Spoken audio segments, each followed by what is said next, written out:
The story of the Mongol Empire is not just the tale of conquests and bloodshed, but of an unstoppable force that reshaped continents, altered trade routes, and left legacies that still ripple through the modern world. Imagine the vast steppe, endless horizons of grassland under a sky so wide it seems eternal. From this unforgiving environment rose a people whose skill in horsemanship, archery, and discipline transformed them into the most formidable military machine of the medieval era. The Mongols, under the visionary leadership of Temujin, later known as Genghis Khan, did not merely conquer territories, they rewove the very fabric of Eurasian history. Their story is one of resilience born from hardship, ambition sharpened by necessity, and an empire that stretched from the Pacific to the Mediterranean, connecting East and West in ways that had never been imagined before. It is also the story of brutal devastation, of cities razed and populations destroyed, as well as unexpected tolerance, innovation, and the fostering of cultural and economic exchanges across continents. The Mongol expansion stands as one of history's greatest paradoxes, both destroyers and unifiers, feared conquerors, and unexpected patrons of trade, law, and diplomacy. Hello and welcome to the Other Side Stories. Here, we travel beyond the usual headlines to explore the untold tales of world history, mysteries, turning points, and hidden connections that shaped our planet. If you love discovering how the past still echoes in our present, you're in the right place. Let's uncover the other side of history together. The Mongol Empire began with the extraordinary life of Temujin, born around 1162 into the fragmented and often violent tribal landscape of the Mongolian steppe. His early life was marked by hardship. When his father, a minor tribal chief, was poisoned by enemies, Temujin's family was cast out, abandoned by their clan, and left to fend for themselves. For a boy of 9, the future seemed bleak. Hunger, betrayal, and constant danger shadowed his family's existence. Yet it was from these struggles that Temujin's unshakable will was forged. He learned the brutal realities of power, loyalty, and survival. He understood that on the steppe, unity was rare and betrayal was common, but he also grasped that survival required vision beyond clan rivalries. Temujin's rise was not inevitable. He fought, negotiated, and built alliances step by step. Through sheer charisma and military genius, he bound rival clans together under his leadership. Unlike many tribal chiefs of his era, Temujin promoted men based on merit rather than noble birth. This revolutionary approach gave him loyal commanders who owed their positions to skill, not lineage. His laws, the yasa, codified strict discipline, demanding absolute loyalty and punishing betrayal ruthlessly. By the early 1200s, Temujin had united the Mongol tribes into a powerful confederation. In 1206, he was proclaimed Genghis Khan, meaning universal ruler, at a great council of tribal leaders. From that moment, the Mongols transformed from scattered steppe warriors into the engine of one of the greatest empires the world had ever seen. The expansion began with vengeance and opportunity. Genghis Khan first turned his attention to the neighboring kingdoms that had insulted or betrayed him. In 1209, he struck at the Tangut kingdom of Western Xia, forcing them into submission. Soon after, he targeted the powerful Jin dynasty of northern China, a wealthy state whose emperors had once dismissed the Mongols as insignificant barbarians. Through brilliant campaigns, lightning-fast cavalry maneuvers, and the use of psychological warfare, Genghis and his armies humbled the Jin, seizing vast tracts of land and enormous wealth. But it was not only China that would feel the Mongol storm. Far to the west lay the Khwarezmian Empire, stretching across Central Asia into Persia.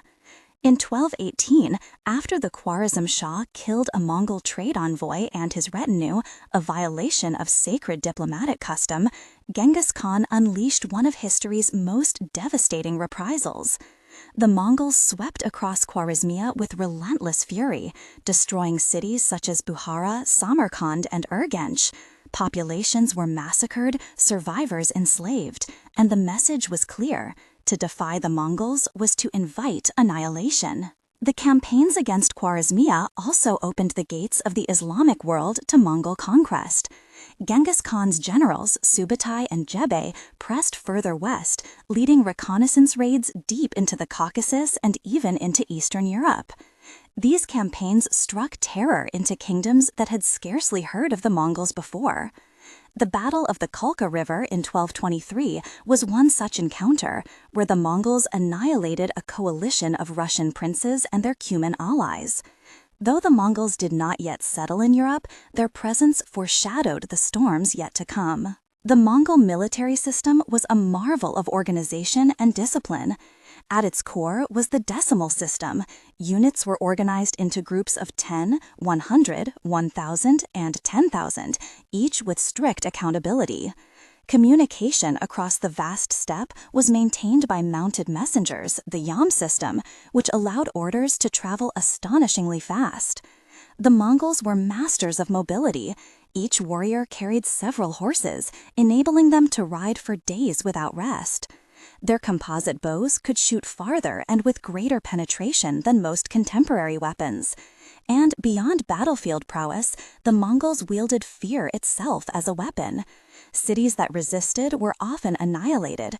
Those that surrendered quickly were spared and incorporated into the empire. This brutal policy of terror and pragmatism ensured swift compliance and minimized prolonged sieges. Yet the Mongol expansion was not solely about destruction. Genghis Khan understood the importance of commerce, diplomacy, and religion. He granted freedom of worship within his empire, welcoming Buddhists, Muslims, Christians, and others. He valued skilled artisans, engineers, and administrators, often sparing them while resistors. By absorbing conquered peoples into his administration and military, the Mongols created a multi-ethnic empire that extended beyond the steppe's traditional horizons. Trade flourished along the Silk Road, now safeguarded by the so-called Pax Mongolica. Caravans carried goods, ideas, and technologies between East and West more freely than in centuries past. Paper money, gunpowder, and printing moved westward, while glassmaking, textiles, and medicine traveled eastward. This unprecedented exchange reshaped Eurasia. When Genghis Khan died in 1227, he left behind an empire stretching from the Caspian Sea to the Pacific Ocean.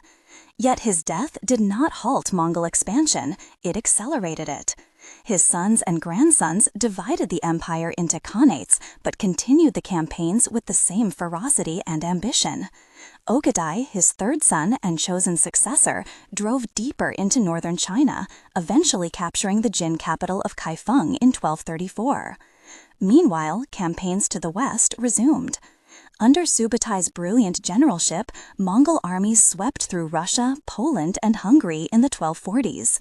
The Battle of Mohi in 1241 saw the annihilation of the Hungarian army.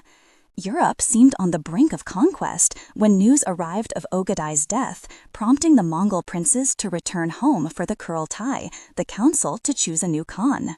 Europe was spared, but the shadow of Mongol power loomed heavy over its kingdoms. To the south, the Mongols under Hulagu, grandson of Genghis Khan, marched into the Middle East.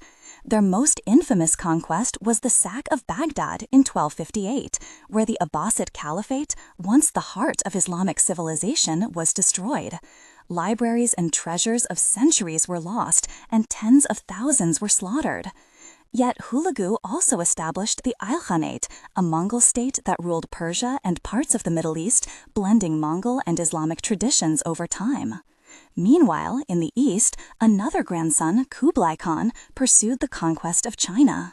By 1271, he declared the founding of the Yuan dynasty, becoming the first non-Han emperor to rule all of China. His court in Beijing dazzled foreign visitors like Marco Polo with its wealth, sophistication, and cultural openness.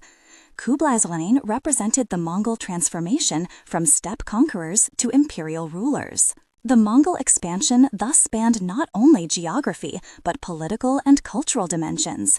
It created new connections across vast distances, reshaping the world economy and cultural exchanges.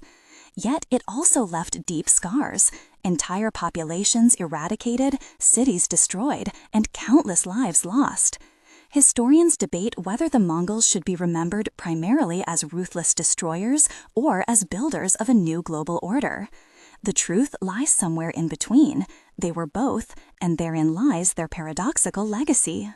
As we continue this journey, we'll explore not only the strategies and battles that fueled the Mongol rise, but also the human stories, the lives of those who followed, those who resisted, and those who found themselves transformed by the empire that redefined the map of the medieval world.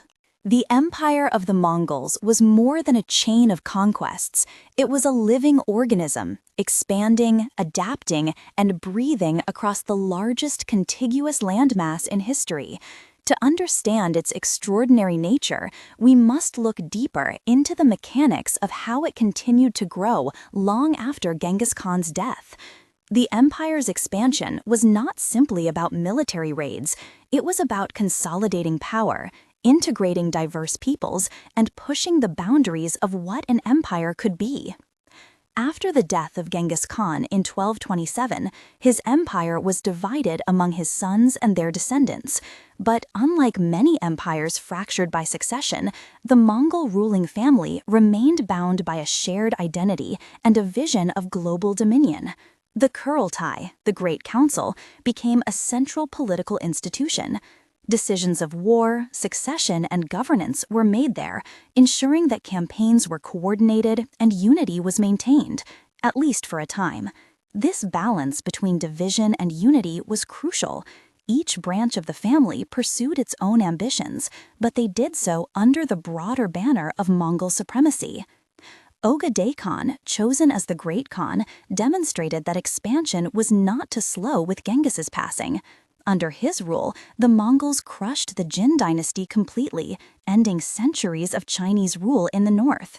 The siegecraft they developed during these campaigns was remarkable. The Mongols were not initially experts in siege warfare, as the steppe lifestyle did not require it, but they adapted rapidly, employing captured engineers from China and the Islamic world to construct catapults, trebuchets, and even early forms of gunpowder weapons. This willingness to adopt and adapt foreign technologies became one of their greatest strengths. With northern China under their control, the Mongols turned their gaze westward again.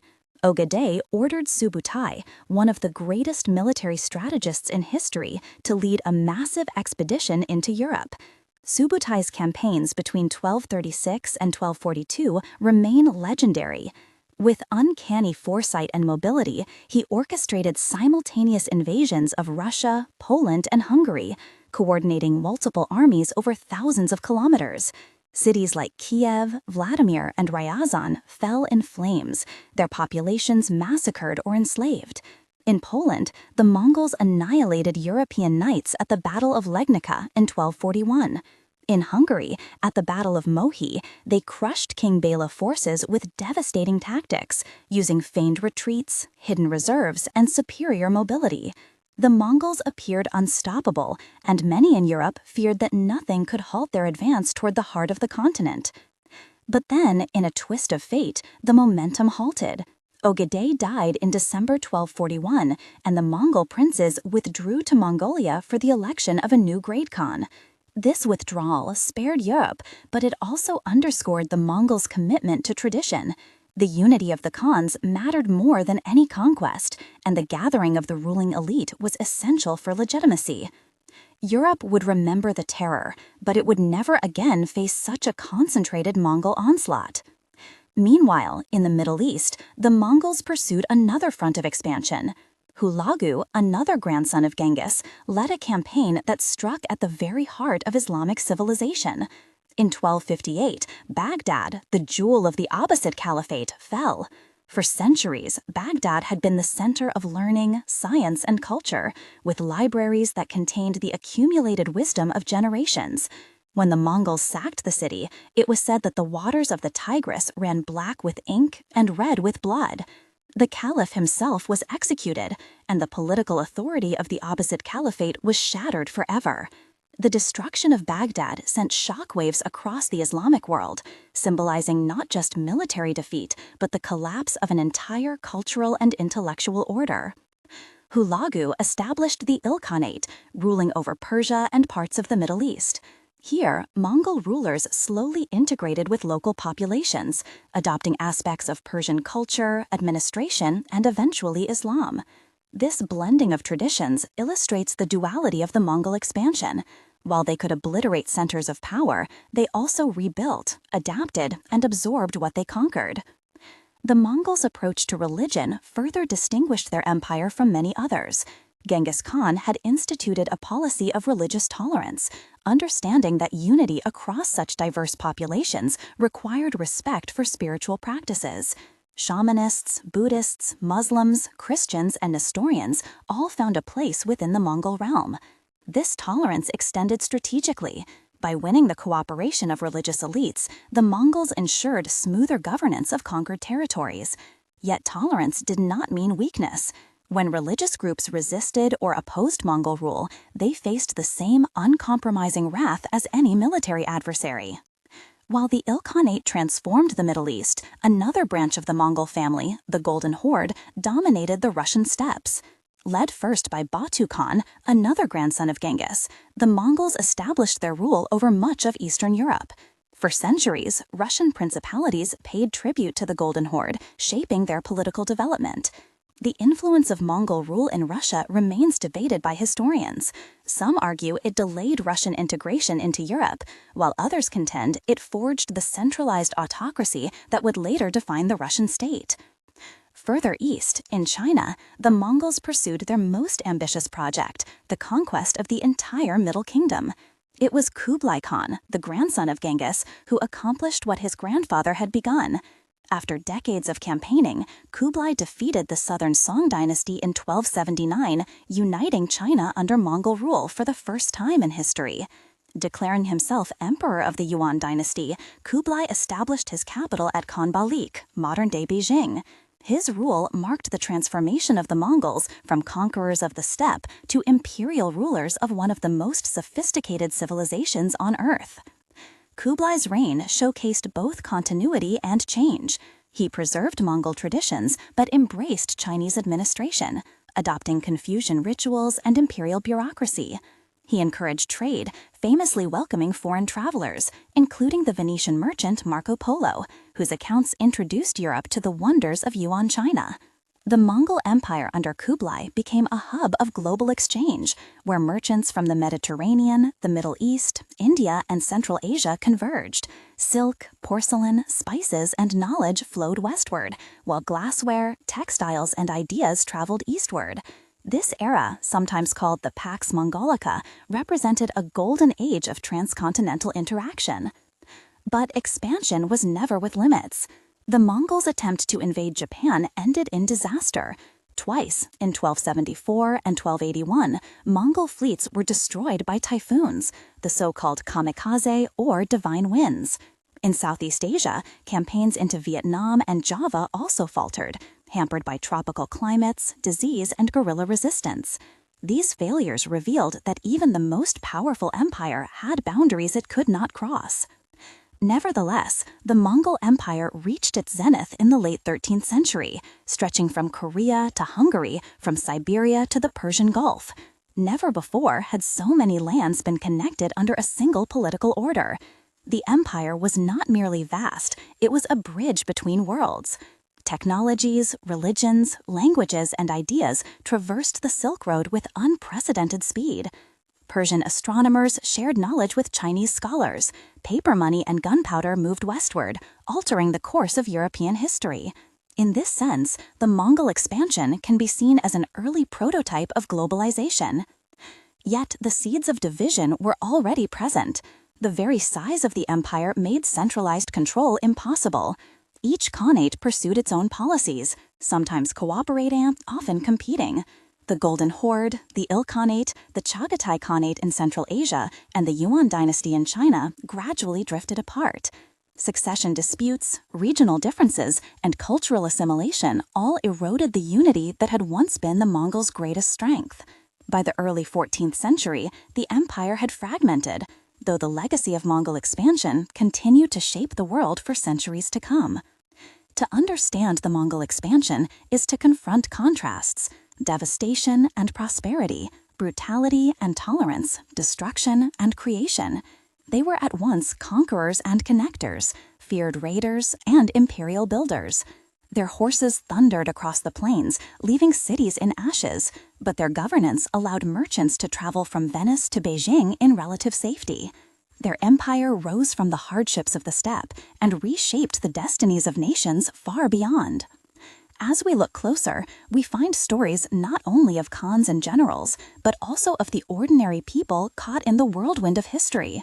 The artisans captured and relocated to distant cities, the merchants who found opportunity under Mongol rule, the peasants who suffered under heavy tribute, and the religious leaders who navigated the delicate balance of power.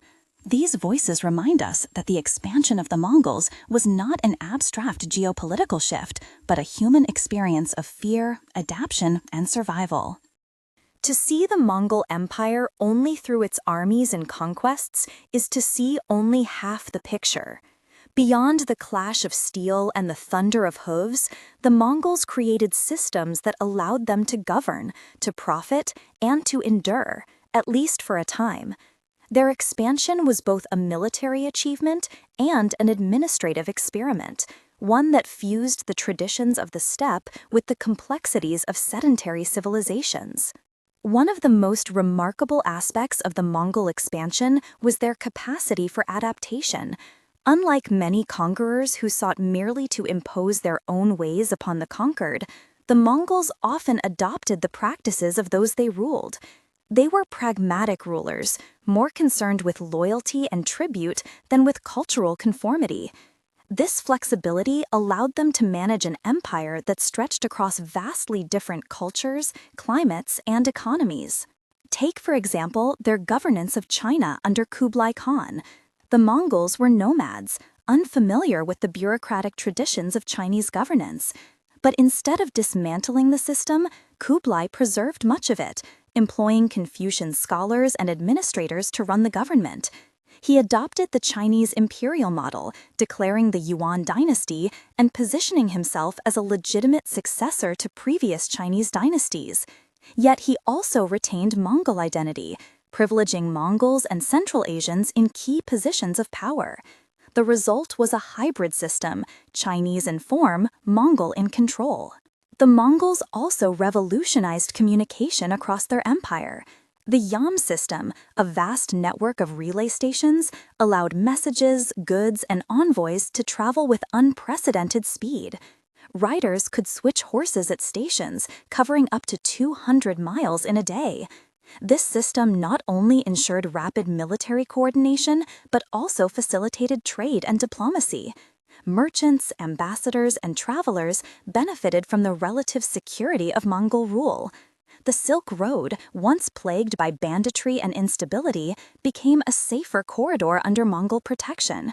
The flow of goods and ideas across Eurasia reached levels unseen since the days of Rome, if not greater. Trade was not an afterthought, it was central to Mongol strategy. They understood that wealth came not only from conquest, but also from commerce. The Mongols promoted merchants, granting them special privileges and even tax exemptions. They employed merchant partnerships known as ortog, where the state invested in caravans, sharing both risks and profits. This integration of commerce into governance encouraged long-distance trade on a scale that linked the Mediterranean, Middle East, Central Asia, and China into a single interconnected system. This unprecedented connectivity also fostered cultural exchange. Technologies such as papermaking and gunpowder traveled westward, reshaping the course of European development. Medical knowledge, astronomy, and mathematics flowed across cultural borders. Religious ideas circulated freely, with Buddhist monks, Muslim scholars, Christian priests, and Taoist mystics all finding space under Mongol patronage. In this sense, the Mongol Empire acted as a conduit of globalization long before the term was coined. One of the most benefits coexisted with the dark realities of conquest. The Mongol method of war was brutal by design. They used terror as a weapon, intentionally massacring entire populations to set an example. Cities that resisted could expect annihilation, their inhabitants slaughtered, their infrastructure reduced to ash. Stories of Mongol atrocities spread far ahead of their armies, often prompting cities to surrender rather than face destruction. This psychological warfare was as effective as their cavalry, but it left deep scars. Generations remembered the devastation, and chronicles across Europe, the Middle East, and Asia preserved vivid accounts of the horror. Even so, the Mongols were not wanton destroyers. They spared cities that submitted quickly and valued the skills of artisans, engineers, and scholars. These individuals were often relocated to other parts of the empire, contributing to its cultural and technological dynamism. In this way, the Mongols destroyed but also redistributed. They broke down local centers of power but built new networks of exchange and innovation. Religion illustrates this paradox vividly. The Mongols themselves practiced traditional shamanism, centered on the worship of the eternal blue sky and ancestral spirits. Yet they showed remarkable openness to other faiths. Genghis Khan had invited representatives of different religions to his court, asking them to explain their doctrines. His descendants continued this practice, sometimes even favoring particular religions depending on local circumstances. In the Ilkhanate, Mongol rulers eventually converted to Islam, integrating themselves into the Islamic world. In China, Kublai Khan leaned toward Buddhism, but also supported Confucianism, Taoism, and Christianity. This tolerance, pragmatic at its core, contributed to the stability of such a vast and diverse empire. As the Mongol expansion continued, it reshaped the very nature of warfare. Their cavalry, highly mobile and disciplined, could strike deep into enemy territory, devastate cities, and retreat before large armies could respond. They mastered the art of feigned retreat, luring enemies into ambushes. Their composite bows, crafted from horn, wood, and sinew, could shoot farther and with more power than the longbows of Europe. They also employed advanced siege technology, often incorporating engineers from conquered lands. Trebuchets, siege towers, and incendiary devices became part of their arsenal. At Baghdad, they even used catapults capable of hurling massive projectiles that breached the city's walls. The Mongols' adaptation also extended to naval warfare, though with less success. Their attempts to invade Japan highlighted the limits of their expansion. The typhoons that destroyed their fleets became legendary, enshrined in Japanese memory as divine intervention. In Southeast Asia, their cavalry-based strategies were less effective against dense jungles, monsoons, and guerrilla tactics. These campaigns drained resources and yielded little success, marking the edges of Mongol power. Still, at their height, the Mongols controlled the largest contiguous empire in history. From the frozen forests of Siberia to the deserts of Persia, from the plains of Hungary, their dominion was vast. Such scale brought both opportunities and challenges. On one hand, it facilitated global exchange. On the other, it stretched the limits of governance. Communication was fast by medieval standards, but still slow compared to the vast distances involved. Local rulers often acted autonomously, and succession disputes among the descendants of Genghis Khan fractured unity.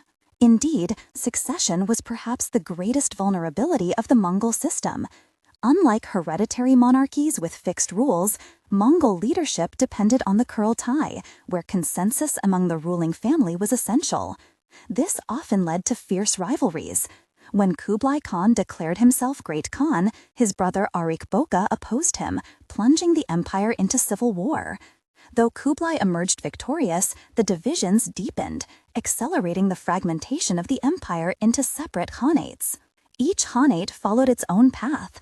The Golden Horde in Russia maintained control through tribute and military pressure, influencing Russian politics for centuries.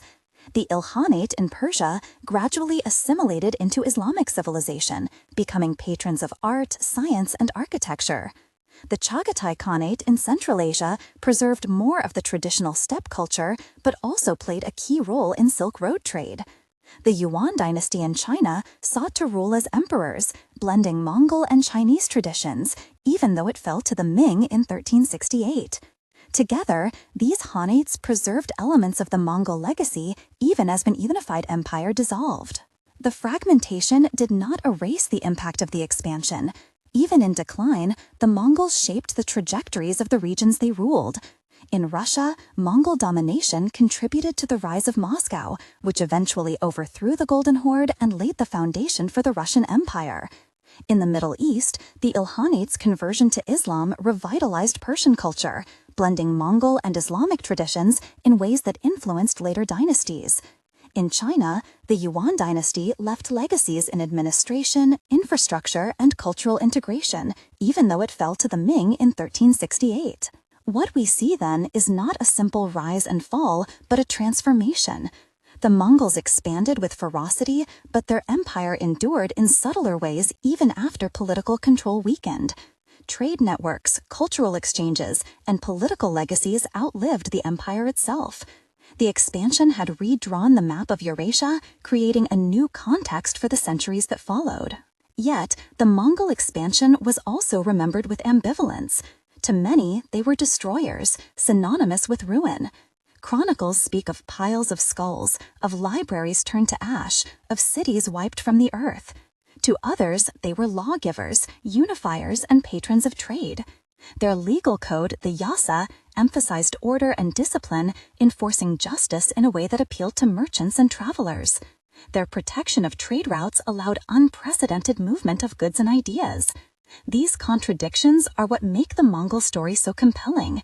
They embody both extremes of human history, cruelty and innovation, devastation and creation. For the people who lived through it, the expansion was a matter of survival.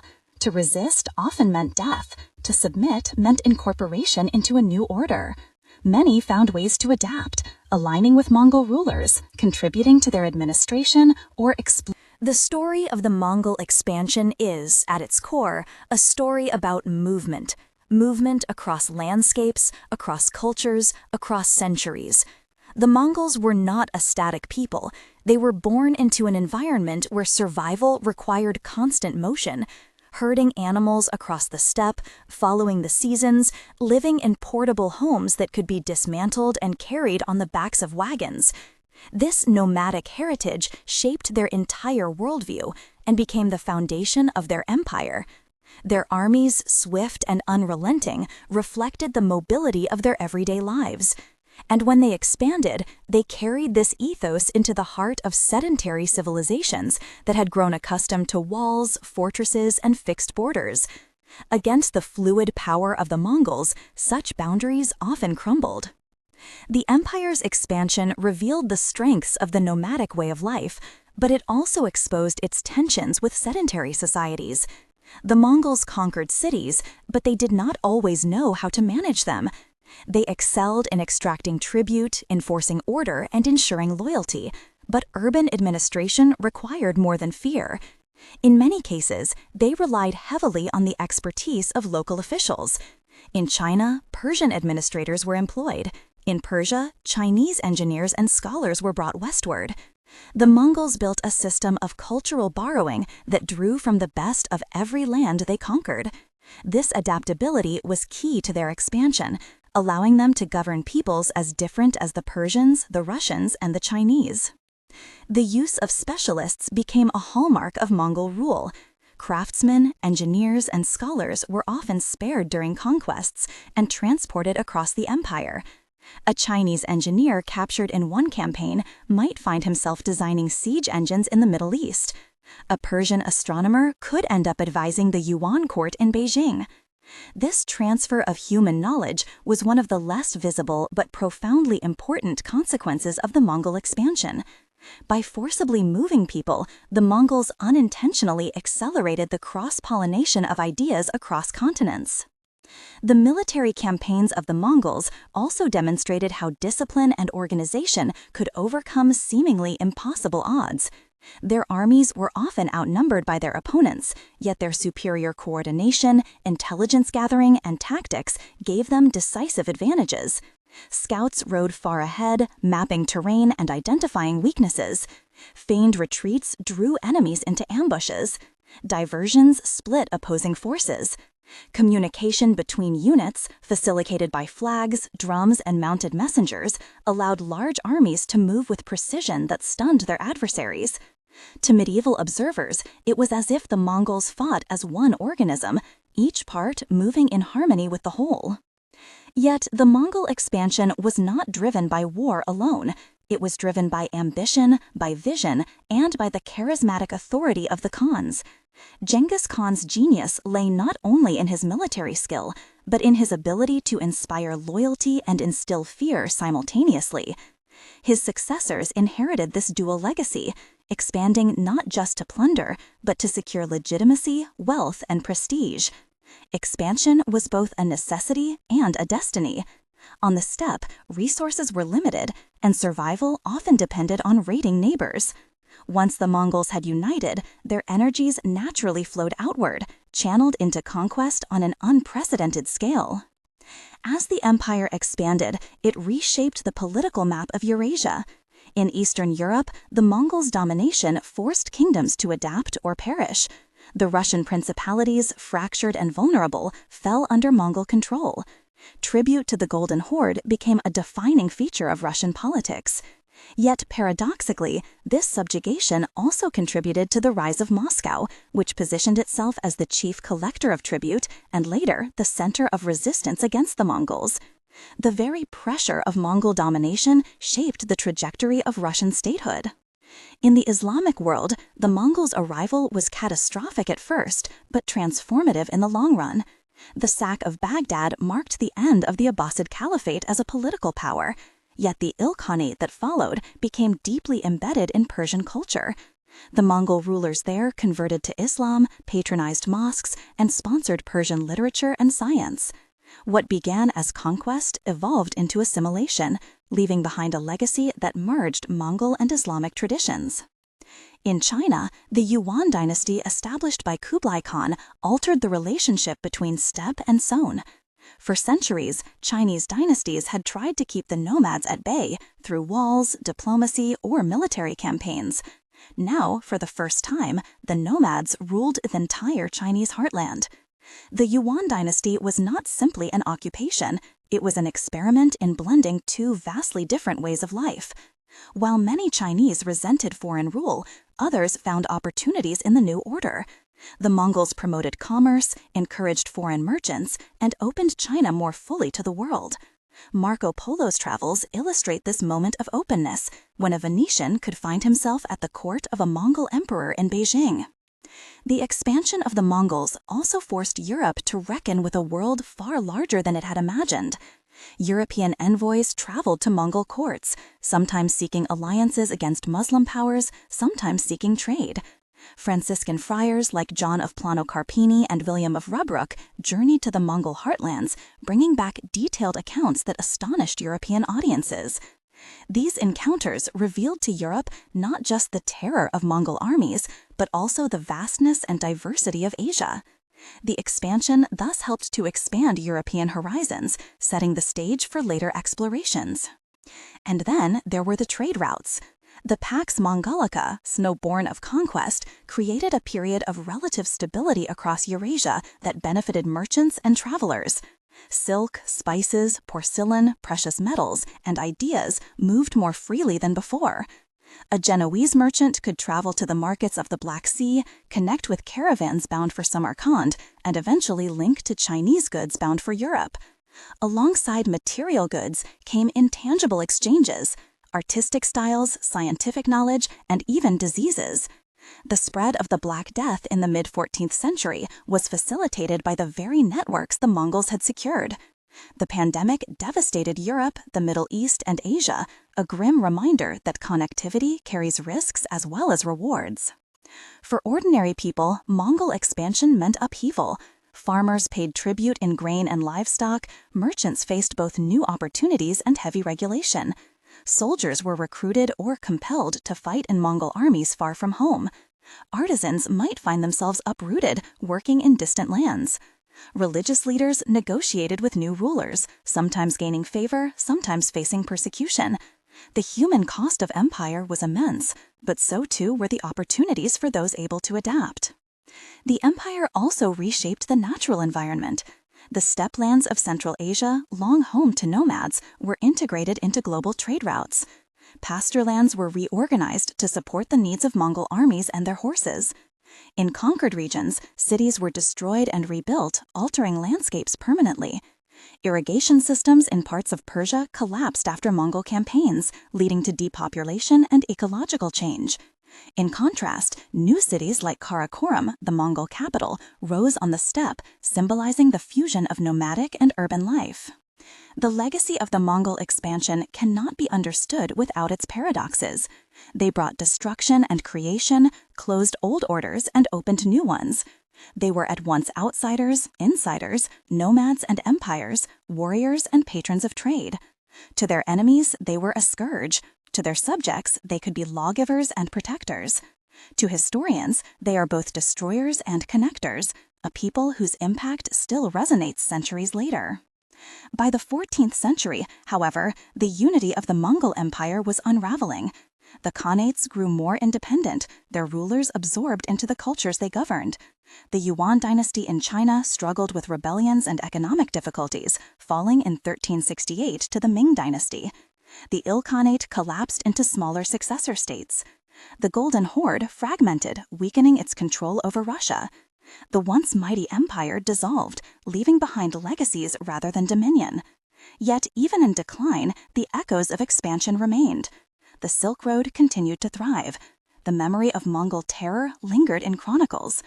The structures they built, from trade networks to administrative practices, endured long after their political power had faded. To trace the Mongol Empire's expansion is to follow the arc of human ambition and resilience.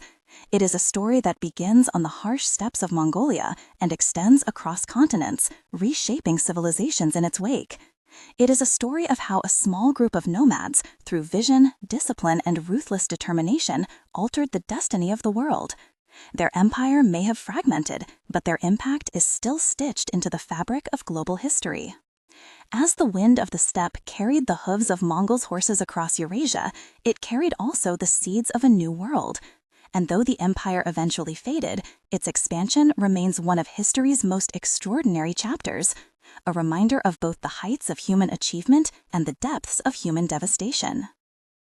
The Mongol Empire's expansion was more than a military saga. It was the collision of worlds, a transformation that shook the foundations of kingdoms, dynasties, and entire civilizations. To understand its ultimate legacy, we must look not only at what the Mongols did in their lifetimes, but at how their influence echoed through centuries to come. The empire itself, as a unified political entity, was relatively short-lived, barely more than a century of cohesion. Yet the consequences of its expansion ripple through history like shockwaves from a thunderclap. One of the most enduring impacts of Mongol expansion was the acceleration of global connections.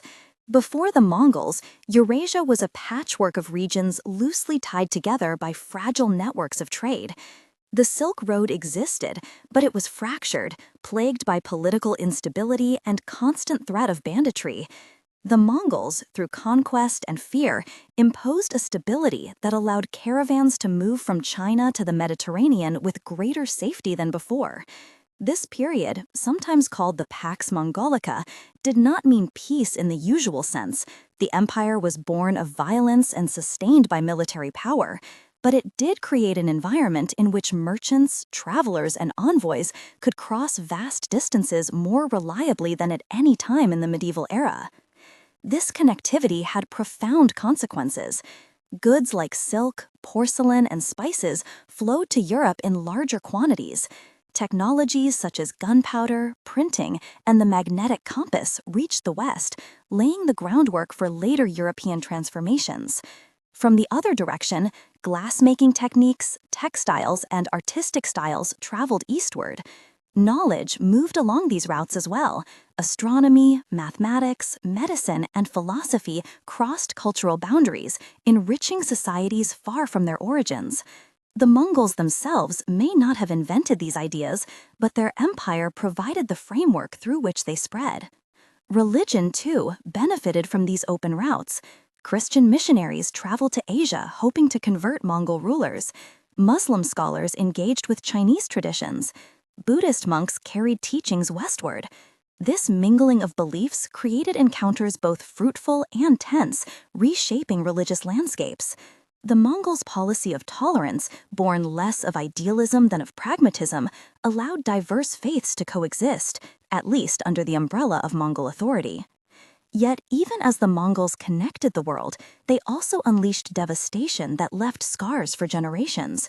The destruction of cities like Nishapur, Merv, and Baghdad wiped out centers of culture and learning that had flourished for centuries. Entire populations were massacred, sometimes numbering in the hundreds of thousands. Irrigation systems in Persia collapsed under neglect after Mongol invasions, turning fertile lands into deserts. The toll in human suffering cannot be overstated. For many, the name Mongol became synonymous with terror. Chronicles from Europe to the Middle East depict them as a scourge, a punishment from God, or an unstoppable natural disaster. These memories persisted long after Mongol power receded, shaping perceptions of the steppe peoples for centuries. Still, the paradox remains. The same empire that destroyed also created. The Mongols were not motivated by ideology or religion, but by loyalty, power, and survival. They were pragmatic conquerors, often sparing those who submitted quickly, incorporating diverse peoples into their ranks, and using talent wherever they found it. Their empire was not about imposing Mongol culture on the world, but about ruling through adaptability. This flexibility, as much as their military might, explains the extraordinary speed and reach of their expansion. The eventual fragmentation of the empire did not erase its influence. In Russia, Mongol domination through the Golden Horde shaped political development. The tribute system imposed by the Mongols centralized authority, paving the way for the rise of Moscow as a powerful state. In Persia, the Ilkhanate's conversion to Islam reinvigorated Persian culture, blending Mongol and Islamic traditions that influenced later empires such as the Safavids. In Central Asia, the Chagatai Khanate kept alive the nomadic traditions of the steppe while facilitating trade along the Silk Road. In China, the Yuan dynasty left behind administrative structures, infrastructure projects, and cultural exchanges that survived even after the Ming overthrew Mongol rule in 1368. Even the failures of Mongol expansion left legacies. Their failed invasions of Japan and Southeast Asia demonstrated the limits of steppe power in maritime and tropical environments. These defeats revealed that the Mongol system, so effective across the plains and deserts of Eurasia, could not conquer every geography. Yet the attempts themselves highlight the audacity of Mongol ambition. No ocean, jungle, or mountain was beyond their consideration. Perhaps one of the most unexpected consequences of the Mongol expansion was the spread of disease. The Black Death, which devastated Europe, the Middle East, and Asia in the mid-14th century, spread along trade routes secured by the Mongols. While it would be unfair to blame the Mongols for the plague itself, their networks facilitated its transmission, turning a regional outbreak into a continental catastrophe. The pandemic reshaped demographics, economies, and societies, underscoring the double-edged nature of connectivity. For all these reasons, the Mongol expansion remains one of the most transformative episodes in world history. It challenges our categories of empire, forcing us to see beyond simple labels of good or evil. The Mongols were destroyers and builders, ruthless conquerors and pragmatic rulers, feared raiders and patrons of conquerors. Their story is not easily reduced, and that complexity is precisely what makes it so vital to remember. Consider again the origins of this empire. From the childhood of Temujin, abandoned and impoverished, to the proclamation of Genghis Khan as universal ruler, the story embodies the extremes of human resilience and ambition. Against all odds, a people from the harsh steppe rose to dominate the medieval world. They did not simply take what they wanted, they reshaped the entire structure of global interaction. Few in Genghis Khan's lifetime could have imagined that their descendants would rule from the Pacific coast of China to the plains of Hungary, and fewer still could have imagined that their empire would leave legacies still felt in our globalized world today. As the empire fragmented in the 14th century, its pieces lived on in new forms. The Golden Horde influenced Russia, the Ilkhanate contributed to Persian revival, the Yuan dynasty left its mark on Chinese governance and culture, the Chagatai Khanate continued to shape Central Asia. Each Khanate carried forward elements of the Mongol expansion, ensuring that even as the empire as a whole faded, its influence endured. What then is the ultimate lesson of the Mongol expansion? Perhaps it is that history is rarely simple. The Mongols remind us that greatness and brutality can coexist, that progress often comes through disruption, and that connections forged in violence can lead to both devastation and renewal. They remind us that no empire, however vast, is eternal, but that the legacies of empire can outlast their rulers. As we reflect on the Mongol Empire's expansion, we see not just the story of conquest, but the story of humanity itself, the drive to survive, to adapt, to dominate, and to connect. The Mongols were not the first to build an empire, nor the last, but their expansion created a web of interactions that tied the world together in new and lasting ways. Their story belongs not just to Mongolia or to Asia, but to the world.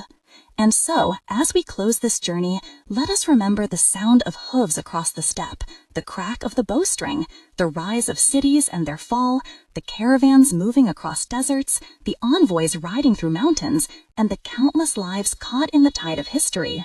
The Mongol Empire's expansion was not only a chapter in history, it was a turning point, a moment when the world itself became more interconnected, more fragile, and more complex than ever. Thanks for watching The Other Side Stories.